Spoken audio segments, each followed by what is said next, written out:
Hi, இன்றைக்கி நம்ம என்ன ப்ராப்ளம் பார்க்க போகிறோன்னா, ஒரு ட்ரான்ஸ்ஃபர்மேஷன் கொடுத்துட்டு அந்த ட்ரான்ஸ்ஃபர்மேஷன் லீனியரா இல்லையா அப்படின்னு செக் பண்ண போகிறோம். ஓகேவா? அவங்க ட்ரான்ஸ்ஃபர்மேஷன் கொடுத்துட்டாங்க. உங்களுக்கு ஆல்ரெடி டெஃபினேஷன் தெரியும் இல்லையா? அதை ரீகால் பண்ணிக்கலாமா? என்னது? T of x plus y is equal to T of x plus T of y. Second condition என்னது? T of c of x is equal to c into D of x. ஓகேவா? இதுதான் நம்மளோட condition. So இப்போ இது வந்து work out ஆகுதா இல்லையா அப்படின்னு மட்டும் நம்ம செக் பண்ணிக்கலாம். சரியா? சரி, இப்போ பார்க்கலாமா? ஸோ ஃபஸ்ட்டு கண்டிஷன் உங்களுக்கு என்னது? T of x plus y equal to T of x T of ஒய்யா? Second T of c of x is equal to c into D of X.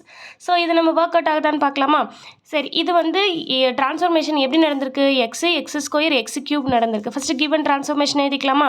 Given ட்ரான்ஸ்ஃபர்மேஷனில் V of ஆர்லேருந்து V three of ஆருக்கு போகுது. அப்படின்னா single டைமென்ஷன்லேருந்து 3 டைமென்ஷனுக்கு போகுது. இது vector space over single dimension, இது vector space over 3 dimension. Field வந்து என்னது? ஆர் தான் இங்கே. சரி, எப்படி டிஃபைன் பண்ணியிருக்காங்க? T of x is equal to x square x cube. இப்படி தான் நமக்கு ஃபங்க்ஷனை டிஃபைன் பண்ணியிருக்காங்க. ஓகேவா? ஒரு ட்ரான்ஸ்ஃபர்மேஷன் கொடுத்துருக்காங்க. இப்போ இந்த என்ன சிங்கிள் டைமென்ஷன்லேருந்து 3 டைமென்ஷனுக்கு ஒரு ட்ரான்ஸ்ஃபர்மேஷன் கொடுத்துருக்காங்க. அதனால தான் இங்கே 3 கோஆர்டினேஷன் இருக்குது. ஓகேவா? சரி, இப்போ இந்த ட்ரான்ஸ்ஃபர்மேஷன் லீனியராக இல்லையான்னு செக் பண்ணணும். இங்கே எக்ஸ் ஸ்கொயர் எக்ஸ் கியூப்லாம் இருக்கிறதுனால லீனியர் இல்லாத மாதிரி இருக்குது. ஸோ நான் ஃபஸ்ட்டு செகண்ட் கண்டிஷன் வைலேட் பண்ண முடியுதான்னு பார்க்குறேன். சப்போஸ் செகண்ட் கண்டிஷன் சாட்டிஸ்ஃபை பண்ணிச்சுன்னா ஃபஸ்ட் கண்டிஷனும் சாட்டிஸ்ஃபை பண்ணுதுன்னு, ஃபஸ்ட்டு கண்டிஷனும் சாட்டிஸ்ஃபை பண்ணிடுச்சு அப்படின்னா நம்ம 2 கண்டிஷனும் சாட்டிஸ்ஃபை பண்ணால் லீனியர்னு சொல்லலாம். சப்போஸ் நாட் லீனியர்னா ரெண்டுத்தில் ஏதாவது ஒன்று வந்து சாட்டிஸ்ஃபை பண்ணலன்னு சொல்லிட்டா கூட போதும்.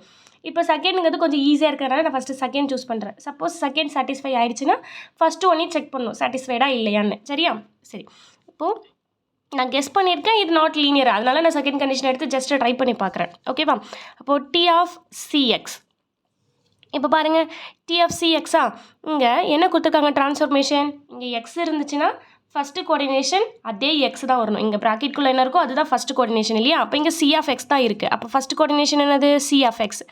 செகண்டு இங்கே என்ன இருக்கோ அதை அப்படியே ஸ்கொயர் பண்ணணும். இங்கே என்ன இருக்குது? சிஎக்ஸ் இருக்குது. அப்போ சிஎக்ஸை அப்படியே ஸ்கொயர் பண்ணணும். ஓகேவா? தேர்டு என்னது? இது அப்படியே க்யூப் பண்ணணும் இல்லையா? அப்போ சிஎக்ஸ் ஹோல் க்யூப். பாருங்கள், உள்ளே இருக்கிறது எப்படி இருக்கும்? C x c square x square c cube x cube. இதுலேருந்து நம்ம காமனாக சியை வெளியெடுக்கலாமா? சியை வெளியெடுத்தால் உங்களுக்கு என்ன வரும்? X C X square C square X cube. C into நம்ம என்னன்னு எழுதணும்? சி இன்ட்டு டி ஆஃப் எக்ஸ்ன்னு எழுதணும் இல்லையா? ஓகேவா? அப்போது டி சி ஆஃப் சிஎக்ஸ்ன்னு எழுதணும். இருக்கிறத நம்ம எப்படி எழுதணும்? சி இன்ட்டு டி ஆஃப் எக்ஸ்ன்னு எழுதானா லீனியர் ட்ரான்ஸ்ஃபர்மேஷன். இப்போ பாருங்கள், சி எழுதிட்டேன். இதை டி ஆஃப் எக்ஸ்ன்னு எழுத முடியுமான்னு பாருங்கள். இந்த கண்டிஷனை எக்ஸ் ஸ்கொயர் எக்ஸ் கியூப்னு இருந்தால் தானே எழுத முடியும். ஆனால் இங்கே சி ஸ்கொயர்லாம் எக்ஸ்ட்ரா வருது இல்லையா? அப்போ இது டி ஆஃப் எக்ஸே கிடையாது இல்லையா? அப்போ இதை என்ன முடியாது? சி இன்ட்டு டி ஆஃப் எக்ஸ்னால் எழுத முடியாது. அதனால் இதை என்னன்னு சொல்லலாம்? T is not a linear. இல்லை நீங்கள் ஃபஸ்ட்டு கண்டிஷன் எடுத்து செக் பண்ணாலும் செக் பண்ணி பாருங்கள், இதை பிரிக்க முடியாமல் வரும். ஓகேவா? எனக்கு ஏதாவது ஒரு கண்டிஷன் ஃபெயிலியர் ஆனால் கூட அது நாட் அ லீனியர்னு சொல்லிடலாம். அவ்வளோதான். ஓகேவா? புரிஞ்சிச்சா? சரி, நெக்ஸ்ட் ப்ராப்ளம் பார்க்கலாமா?